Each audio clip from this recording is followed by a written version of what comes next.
Assalamualaikum warahmatullahi wabarakatuh. Perkenalkan, nama saya Astidina Mardina dengan NIM 66702200052. Tujuan saya membuat video ini untuk memenuhi tugas UTS mata kuliah perbandingan politik dan pemerintahan, di mana saya akan membandingkan antara negara Rusia dan negara Inggris. Ya, yang pertama di sini saya akan membahas negara Rusia. Pertama dari bentuk sistem pemerintahannya. Jadi Rusia ini secara resmi dikenal sebagai Federasi Rusia.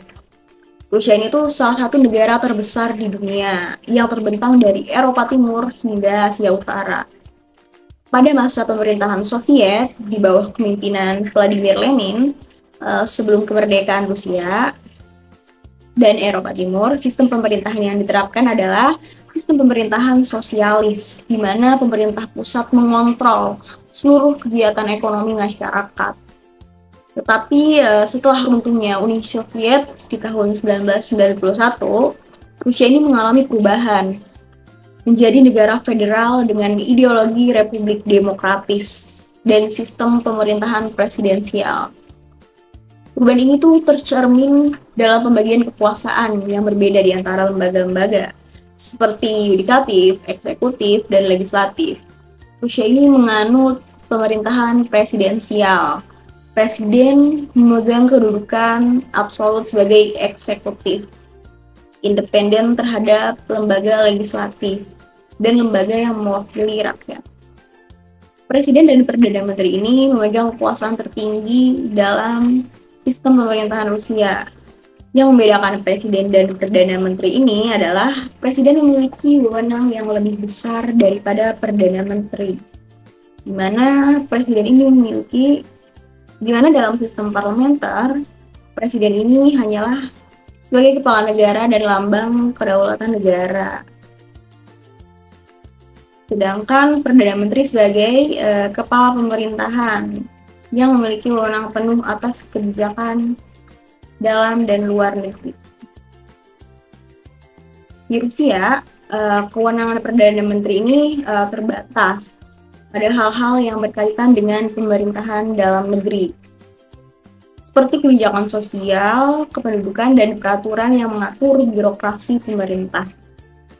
Perdana Menteri di Rusia ini memiliki wewenang dan status yang hampir sama dengan asisten presiden atau wakil presiden dalam hal pemerintahan dalam negeri.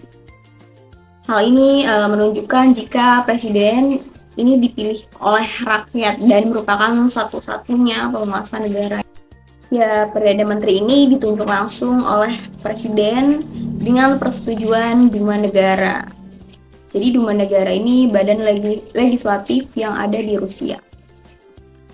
Nah, Duma Negara ini tuh harus menyetujui pencalonan Menteri Keamanan Negara. Semua menteri lainnya juga diangkat berdasarkan dari rekomendasi Perdana Menteri. Sebagai kepala negara, Presiden ini memiliki wewenang yang luas atas berbagai hal yang berkaitan dengan kebijakan luar negeri, pertahanan, dan keamanan. Selain itu, Presiden juga memiliki wewenang untuk mengambil tindakan darurat. Walaupun tindakan tersebut ini bisa berpotensi melanggar konstitusi. Nah, selanjutnya saya akan membahas kepartaian dan pemilu di Rusia. Yang pertama, pemilu di Rusia. Pemilu di Rusia ini mencakup pemilihan presiden dan Duma Negara atau Dewan Rakyat, serta pemilihan tingkat daerah seperti gubernur dan pemerintahan daerah. Pemilu presiden di Rusia dilakukan selama 6 tahun sekali dalam pemilihan presiden. Partai politik dan calon independen ini bersaing untuk meraih dukungan pemilih. Dengan prosesnya dimulai dari pemilihan di beberapa negara bagian. Sistem pemilu legislatif di Rusia ini menggunakan metode proporsional, di mana partai-partai politik ini bersaing untuk kursi di Duma Negara. Nah, pada Maret 2024 lalu, pemilihan presiden ini dilakukan di Rusia yang terdiri dari 4 kandidat, yaitu Vladislav Davankov, seorang wakil ketua Duma Rusia, Leonid Slutsky, pemimpin Partai Demokrat Liberal, dan Nikolai Kharitonov dari Partai Komunis. Nah, pada pemilihan presiden kemarin, itu dimenangkan oleh Putin. Nah, Putin ini kan sebagai petahana yang sudah menjadi presiden di Rusia sejak tahun 1999. Nah, Putin ini meraih suara sekitar 78% dari 4 kandidat itu. Dia jadi menang telak gitu.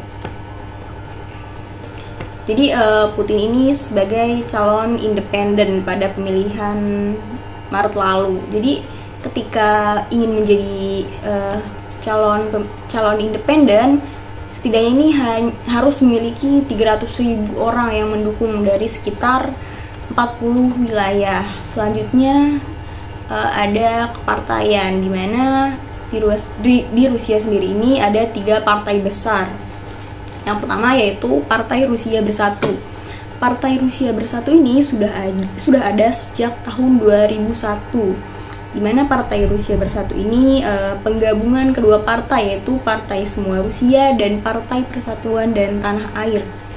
Partai Rusia Bersatu juga sebagai partai berkeadilan yang mendukung kebijakan Vladimir Putin, presiden Rusia sekaligus ketua partainya.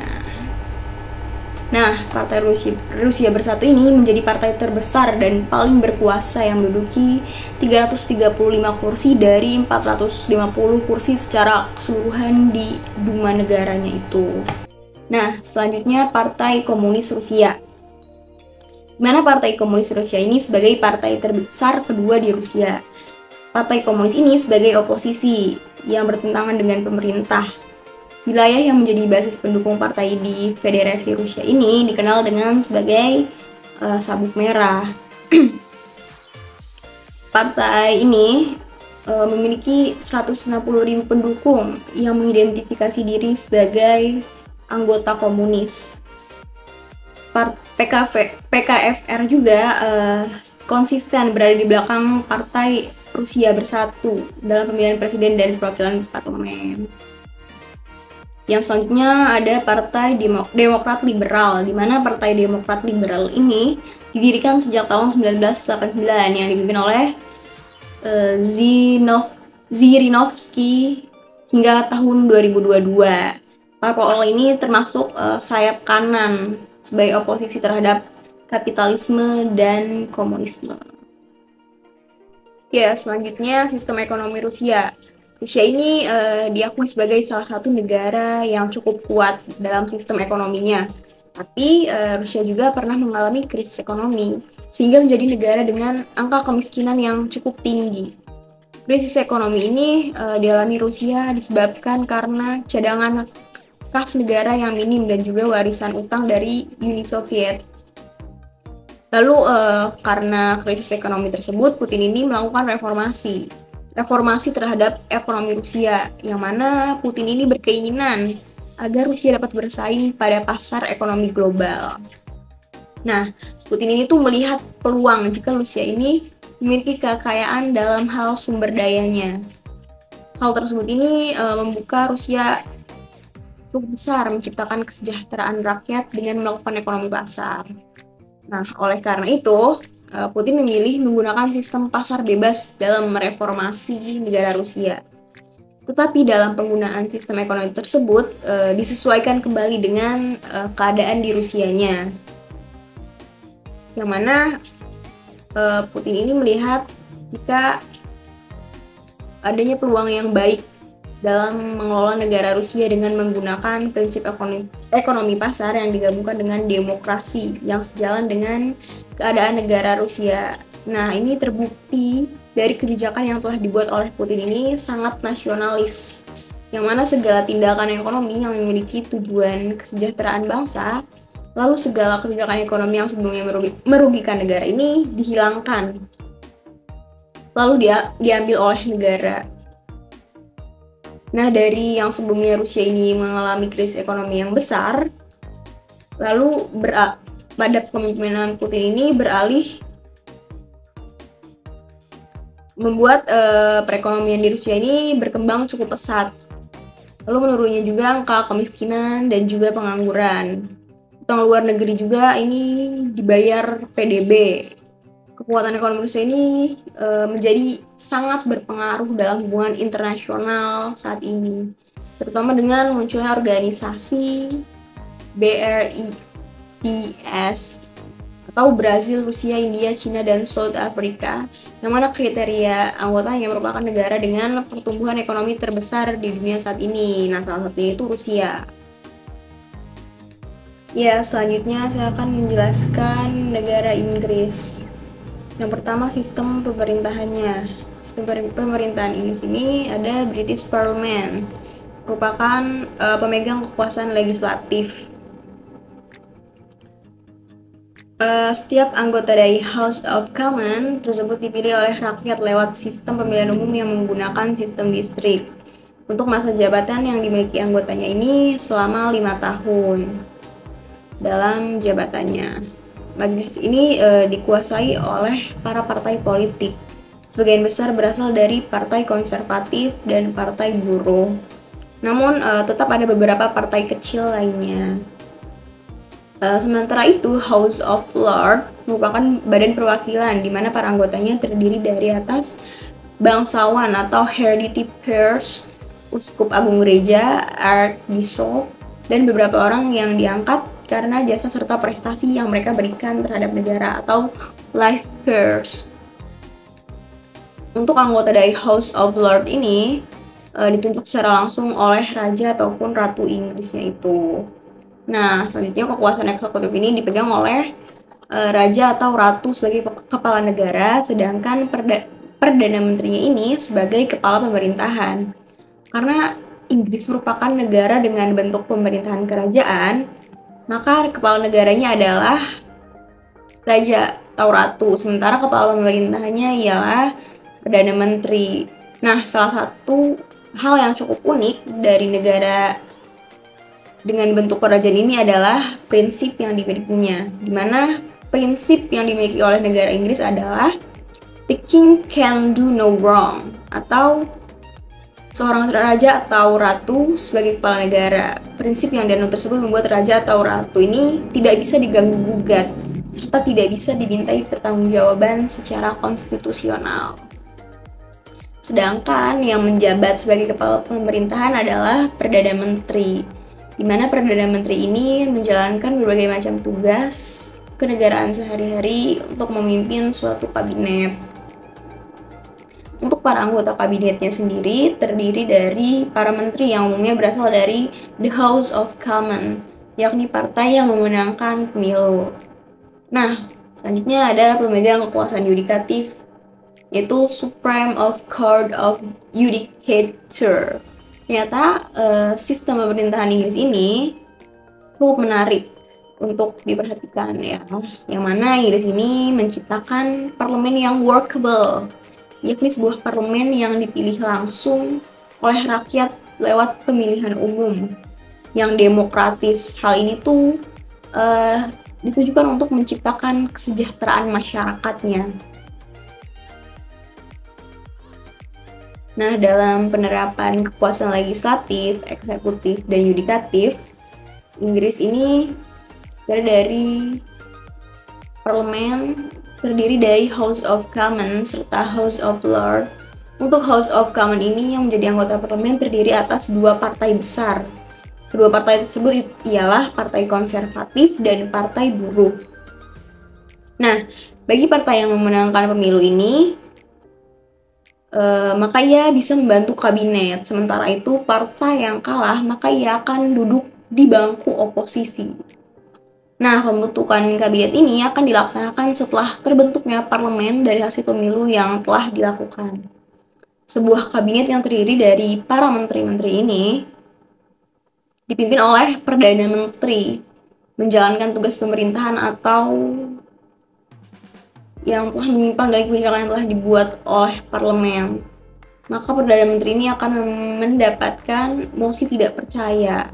Hal ini bisa membuat kabinet ini harus membubarkan diri. Namun mosi tidak percaya ini juga bisa jatuh apabila kabinet tersebut tidak mendapat dukungan penuh dari parlemen. Nah, jika terjadinya suatu konflik antara kabinet serta parlemen, maka raja atau ratu ini berhak untuk membubarkan. Terus selanjutnya badan peradilan juga ditunjuk oleh kabinet. Akan tetapi badan peradilan ini masih mempunyai kebebasan penuh dalam menjalankan tugas peradilan yang dilakukannya. Nah, selanjutnya saya akan membahas sistem politik di Inggris, lembaga negara, dan pemilu. Yang pertama, sistem politik di Inggris. Inggris ini kan memiliki bentuk negara kerajaan, di mana Inggris ini tidak memiliki undang-undang konstitusi yang bersifat tertulis. Hal ini juga memiliki sebuah manfaat tersendiri ya untuk pemerintah, yaitu dapat menyamakan kegiatan di dalam badan-badan tersebut, sehingga semua perubahan serta ketentuan akan dengan sangat mudah dalam sistemnya. Nah, masyarakat Inggris ini juga masyarakat yang memiliki rasa hormat terhadap kebebasan serta hak asasi manusia dan simbol-simbol dalam kekuasaan negara, seperti ratu atau raja serta pemerintah. Selanjutnya, lembaga eksekutif di Inggris. Seperti yang tadi sudah dijelaskan, lembaga eksekutif di Inggris ini memiliki dua macam, yaitu raja atau ratu dan perdana menteri. Nah, di Inggris ini kan saat ini rajanya yaitu Raja Charles III, di mana raja ini tidak memiliki kedaulatan yang bersifat simbolis, sehingga jabatannya ini tidak mampu diganggu-gugat. Namun, si raja ini tuh secara formal menyampaikan persetujuan secara resmi kepada peraturan perundang-undangan yang sudah disahkan terhadap parlemen dan bertanggung jawab terhadap penunjukan Perdana Menteri serta dalam pembubaran parlemen sebelum waktu pemilihan. Nah, Perdana Menteri ini juga memiliki kedaulatan untuk memimpin para menteri. Menteri-menteri ini tuh dari kabinet bersumber dari partai mayoritas yang menjabat sebagai anggota Majelis Rendah. Perdana Menteri ini juga memiliki kedaulatan di dalam sistem politik di negara Inggris. Ialah memimpin kabinet, memimpin Majelis Rendah, memimpin partai mayoritas, serta menjadi penghubung terhadap raja yang selanjutnya, yaitu Parlemen Kerajaan Inggris. Nah, parlemen ini memiliki dua ruang, yang Majelis Rendah serta Majelis Tinggi. Atau berarti di Inggris ini tuh menganut sistem dua kamar atau bicameral ya. Majelis Rendah ini merupakan lembaga delegasi dari rakyat atau House of Commons yang anggotanya terdiri dari 630 orang. Dengan waktu kuasanya ialah selama 5 tahun per periodenya. Nah, Perdana Menteri ini menjadi pemimpin partai mayoritas yang di dalam Majelis Rendah, serta sebagai pemimpin ketua yang berasal dari politisi-politisi yang menjabat di lembaga eksekutif ini, yang mampu mengatur parlemen. Majelis tinggi ini disebut dengan House of Lords. Ialah lembaga majelis yang terdiri dari anggotanya yang mempunyai jabatan secara turun-temurun, serta ada juga yang ditunjuk untuk mendudukinya semasa hidupnya atau seumur hidup. Sebab pelayanannya terhadap masyarakat ini serta negara. Nah, anggota dari majelis ini tuh sebanyak 900 orang. Yang selanjutnya pemilu di Inggris. Sistem yang digunakan dalam pemilihan umum di negara Inggris ini sistem distrik. Di mana sistem distrik ini sistem pemilihan yang dilandaskan dalam kesatuan geografis. Karena kecilnya wilayah yang diliputi. Nah, setiap distrik ini memiliki satu wakil di dalam Majelis Rendah, sehingga total dari anggota Majelis Rendah yang akan dipilih ini wajib sama dengan total distrik. Nah, dari penjelasan tadi bisa kita lihat perbedaannya. yakni kalau Rusia ini memiliki sistem pemerintahan presidensial, di mana presiden ini memiliki kekuasaan tertinggi di eksekutif. Sedangkan kalau Inggris berbentuk kerajaan konstitusional, jadi kekuasaan tertinggi ini dipegang oleh raja. Nah, keduanya ini sama-sama menganut sistem bicameral atau sistem dua kamar yang terdiri dari majelis tinggi dan majelis rendah. Juga pemilu di Inggris dan Rusia ini itu memiliki kesamaan, di mana dilakukan setiap 5 tahun sekali untuk memilih majelis tinggi dan majelis rendah tersebut. Sekian penjelasan dari saya, kurang lebihnya mohon maaf. Terima kasih. Wassalamualaikum warahmatullahi wabarakatuh.